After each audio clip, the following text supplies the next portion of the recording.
It was at the ward. It was always replenished. We're going to see that down below. And the only reason it had to come back was 1 month. Well, they come across the deck and hit the island. Oh yeah. Yeah, oh yeah. They give you a pretty good ride. It's hard to keep her afloat too. Oh yeah. I was on the helm. You were doing that? Yeah. Well, we're going down there right now. You can tell me probably more about what's going on than I can tell you there. That's good. We're really in trouble. When we were just up there, where's the radar? We're going to walk right through there. We'll go up there next time.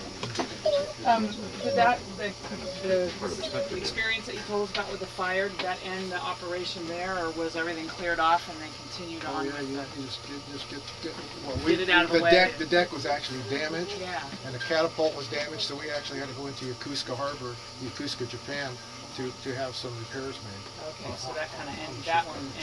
Stopped it then. See, the problem was in those days was that the carriers had to be on station all the time because of the threats. So Oh, that's right, that was post-war. had to be attack carriers on station all the time. So like one time we had a problem where I'll tell the whole story in a minute, but we were supposed to go to Japan and we got held up. And we got held up for 4 months. The carrier that was supposed to be heading home at that time, the Shangri-La, couldn't come home because we couldn't get over there. They couldn't just have a gap. There had to be something else. This is basically a navigation room where everything was plotted. I'm not really expert on this. When you were on the ship and you were in your certain division, you stayed where you belonged. These places I have never been in until I became a docent. The engine room and all these other places, I didn't know any of this stuff until I became a docent. But basically here we have a very ancient computer here that was fed information, and as I understand it, that it emitted a beam of light up through here. And they would put the charts out here. The beam of light would go across there, and that's how they could know that they were on course and so forth. The captain would be in here sometimes. This was one place. The desk was right here where he could work. I'm not too familiar with the rest of it. Just basically I can point out to you. You said you were on the county other. I wasn't in this section. I was in the front section. See, same thing. Different. Isn't that something that far away? But a different. Everybody had their own job. It's really interesting how this thing all kind of came together. You would think with that many people on the ship that there was always going to be crowding and people bumping into each other. It just wasn't that way, except maybe in the mess hall. In the mess hall, I never had to worry about it too much because being on the flight deck and being in a flight crew, you always went to the head of the line because they had to have you right back up here again. The thing about it was the ship's company basically was 8 o'clock to 5 o'clock, say 8 o'clock to 4:30, 8 o'clock to 5 o'clock. And then, unless they had to stand a watch, they were off for the rest of the night. The flight deck crew, I remember sometimes going 4 straight days without getting back to your compartment. You ate and you stayed on the flight deck. And the way you stayed warm was the steam catapults. At nighttime you laid on the steam catapults to stay warm because you couldn't go back down below. Trouble is that this ship manufactures its own water. So many thousands of gallons a day. Most of that went into the engines, that they ran through the engine for the steam. But they also had to have water for the crew. So the water was only turned on certain times of the day, water hours. So the people that pretty much had a day job, they could get into the showers because the water was always on. But you might get released from flight quarters at 3 o'clock in the morning and come back down to your compartment, you want to take a shower, and you go in and the water's not on. Or what was worse was you went in and started to take a shower, you're all soaked up, and then the water got turned off. So those were the things that you lived with, but it was just part of the program. My husband can tell you a good story about the showers. What's that? My husband can tell you a good story about the showers. What's there? Well, now at times they would just, you was allowed to turn it on and get wet, and you turned it off and soaked down. And you turn it on long enough to rinse the soap off, which was just a few seconds. You was allowed 5 minutes to be in and completely out of the shower area. In which we did at times have people that didn't like showers too well, and sometimes you had to encourage them And encourage them with soap and scrub brushes and scouring powder and alkali soap, and that's how you encourage them to start taking them on their own. We had a guy that did not want to take a shower, so we used to make him sleep in the gun tub in the 5-inch outside. He'd sleep outside. Well, my grandson's pants there, that's what their feet looked like. One boy we took him up there like that, the other boy we never had any problem after that. You couldn't beat the boy to the shower from then on. But it's sad that you have to do it, there is, even today there's still people, things like that goes on. This fellow wouldn't take a shower, so he used to sleep in the gun tub. So I guess one night, in the middle of the night, the man on watch, you always have people on watch on the flight deck and stuff during the night, and he hears somebody hollering for help. So he figured a guy fell overboard. So they call man overboard. When they call man overboard, everybody on the ship assembles on the hangar deck, and they call roll to find out who fell overboard. So at 3 o'clock in the morning, the whole ship is down on the hangar deck. Okay? Can you imagine? Us all standing in your own division, you all lined up, and then they could call out your name. Well, it turns out this guy, I'll never forget it, his name was Keller, and he's missing. So he figured Keller fell overboard. All of a sudden, he comes wandering onto the hangar deck, all sleepy-eyed, rubbing his eyes. What had happened was, I guess he was having a nightmare, and he was hollering help, and he heard help, and after that, he took a shower. I'm going to lead you into the bridge here if it's open. So, that's how rough the seas can be. In flight operations, you're supposed to only use 4 to 5 degrees rudder, either direction, to keep it steady for the aircraft to land. Wow. Because like I was telling him, like I tell a lot of people is, the few Marine pilots that lands on carriers and the Navy pilots are the best pilots we have, because not anyone can land on a little floating matchbox. And I had a lady, her husband. The Japanese were so into the holes in the ground and the mountain, they would go in with those napalm, and I've talked with people that were on the ground, and they said the prop wash, they were just right over the top of it. They were really something. This control, I don't know if you've gone on the engine room tour or not yet, but if you go on, you'll see the controls that are here. This was a signal to the engine room, what speed and so forth that they wanted. I think the captain was in here quite a bit, or the officer of the deck. As I understand it, these here, they could work the engine revolutions, tweak it a little bit more. Like if they said half ahead and so forth, that was going to be a speed that wasn't always perfectly constant. But if he had to be real close on his speed, especially when they were refueling or resupplying, they would tweak it a little bit more to get approximately 15 knots to do, because you had 3 ships side by side here, and the suction and so forth of all the ships, it really was there. I'll show you his seat where he sat over here the whole time for direction to tell what was going on. What you see in here, the metal portion here with all the portholes, is the original bridge. Everything on the outside of that was added on in the later year. World War II, this is the way it was.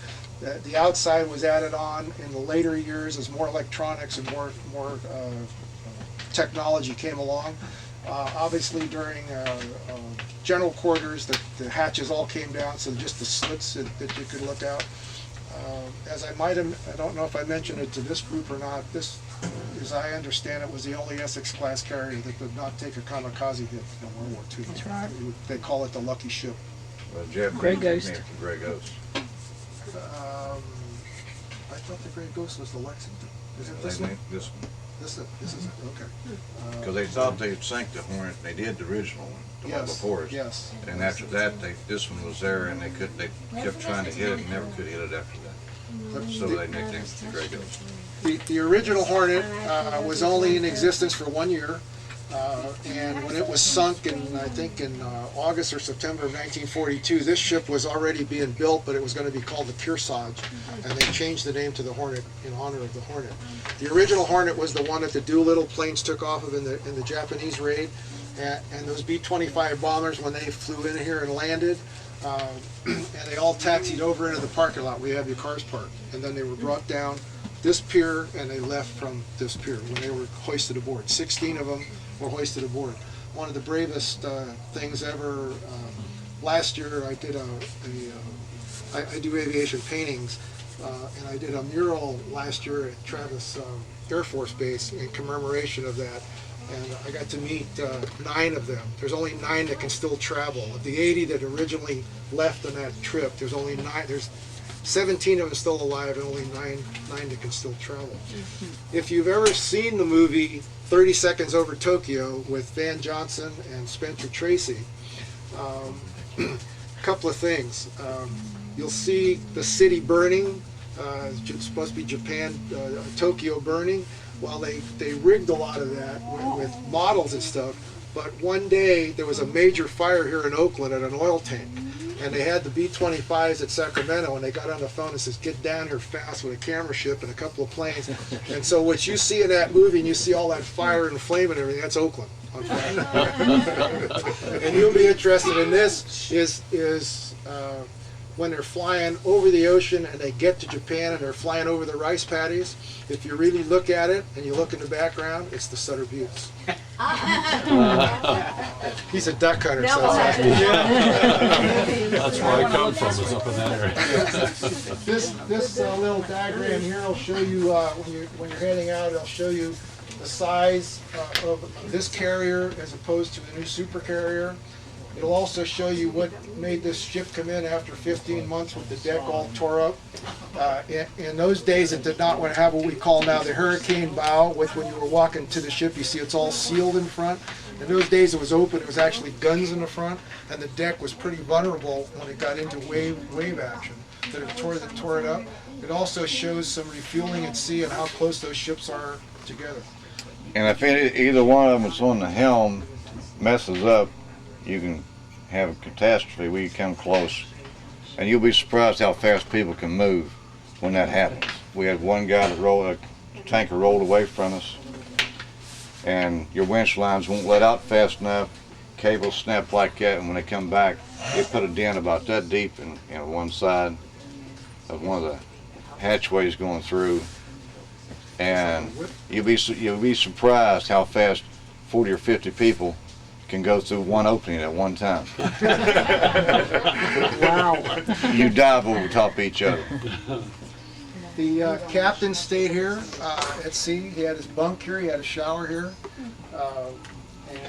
so he was pretty much around here all the time. Did you guys all try the captain's chair out here? That's where he sat during the refueling operation, and we're going to go around the front to where he was during flight course. Do you have any questions? Other questions here I can answer?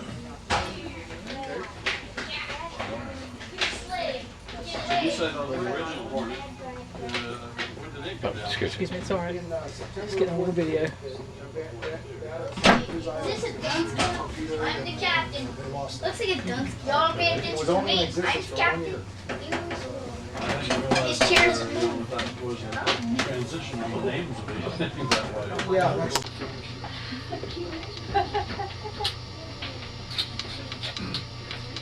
Head up over here.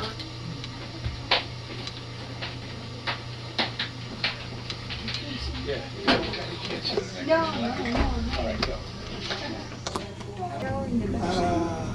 know that. That's why you gotta be moving. 660, I think it's about 65 feet. We're missing the speech. And all the way up and all the way back down. It really evens out. And the division I was in, where we slept this was all the way up forward. So ship would raise all the way to the top and go all the way down. The Navy, and I would like you to tell me what is the secret of success in your profession? Andrew Bruce told me.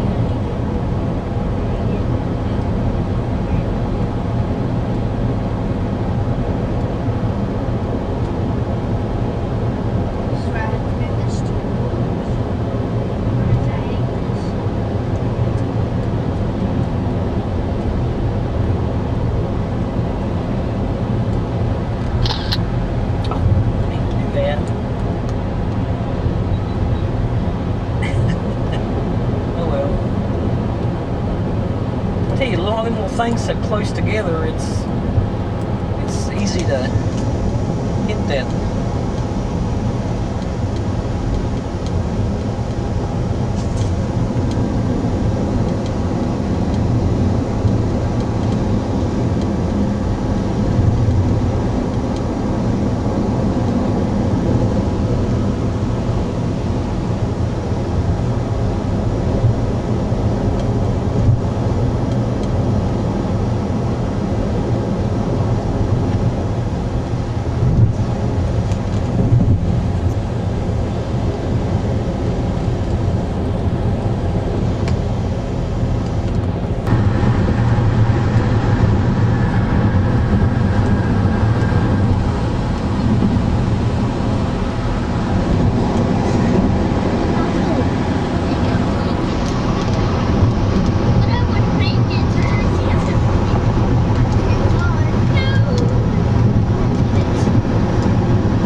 never forget that night in Albuquerque with the burrito. You're probably gonna be fun. No. Well, I frequently began taking the stairs more and more than the elevator. Then we started sitting there looking at each other. One day, everything was gone. So the three energy hawks were forced to look elsewhere to save energy and had to use the disgusting restroom at the gas station down the road. And the moral of the story is, to use energy wisely, log on to energyhawk.org or waste not, hog not. The place where Reno gets its in. News Talk 70 KOH. Headquarters for full 2004 coverage presented by Michael Hull Honda Subaru and Michael Hull Motor Company. News Talk 780. KKOH Reno. Okay, what's news time? 11 o'clock. From ABC News, I'm Karen Chase. Friends love Slim. The crowd cheered as the American in Paris crossed the finish line to win his 6th straight Tour de France. ABC's Kim Booth has the story. When Lance Armstrong crossed the finish line at Paris' Champs-Élysées, he rode into history. Never before has a rider won the Tour de France 6 times in a row. The 32-year-old Texan dominated this race. He never flagged during the grueling 3-week dash through the mountains.